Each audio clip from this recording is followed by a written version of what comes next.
ఓం నమః శివాయ. తులారాశి వారికి ఈ వారం కాస్త ఒడిదుడుకులు ఏర్పడే అవకాశం ఎక్కువ కలిగి ఉంటుంది. ఈ వారంలో ఒడిదుడుకులు ఎక్కువ ఏర్పడే అవకాశం కలిగి ఉంటారు. ఆ తర్వాత ఉద్యోగులకి ఈ వారం ఇతరులకు ఎలాంటి పనులు అప్పగించవద్దు. అంటే ఉద్యోగపరంగా చేస్తున్న వారికి ఇతరులకి అప్పగించకపోవడం మంచిదని చెప్పవచ్చు. మీ పనుల విషయాల్లో ప్రత్యేక శ్రద్ధ ఎక్కువగా ఉంటుంది. ప్రత్యేక శ్రద్ధ చేసుకునే అవకాశం ఎక్కువ కలిగి ఉంటారు. ఈ వారం వ్యాపారులకి మిశ్రమ ఫలితాలు ఎక్కువ వస్తుంటాయి. అంటే బిజినెస్ పరంగా చేస్తున్న వారికి మిశ్రమ ఫలితాలు ఎక్కువగా కనపడడానికి అవకాశం కలిగి ఉంటారు.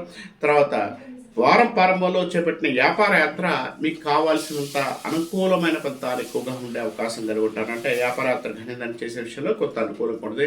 కానీ చివరి భాగంలో మార్కెట్లో ఉండడానికి మీరు పోటీదారుల విషయంలో అప్రమత్తంగా ఉండాలంటే వ్యాపార పరంగా చేస్తున్నప్పుడు ఈ పోటీదారుల నుంచి వచ్చే ఇబ్బందులు కూడా ఎక్కువగా ఉండే అవకాశం, కొంత ఇబ్బంది కలిగించే అవకాశాలు కూడా కలిగి ఉంటారని చెప్పవచ్చు. తర్వాత ఎందుకంటే ఈ వారం ఆదాయం కంటే ఖర్చు ఎక్కువగా కనపడుతుంది. అంటే ధనపూర్వక విషయంలో తులారాశి వారికి ఈ వారం కొంత ఖర్చు ఎక్కువగా కనపడుతుంది. కొంత ఇబ్బంది కలిగించే అవకాశాలు ఎక్కువ కలిగి ఉంటారు.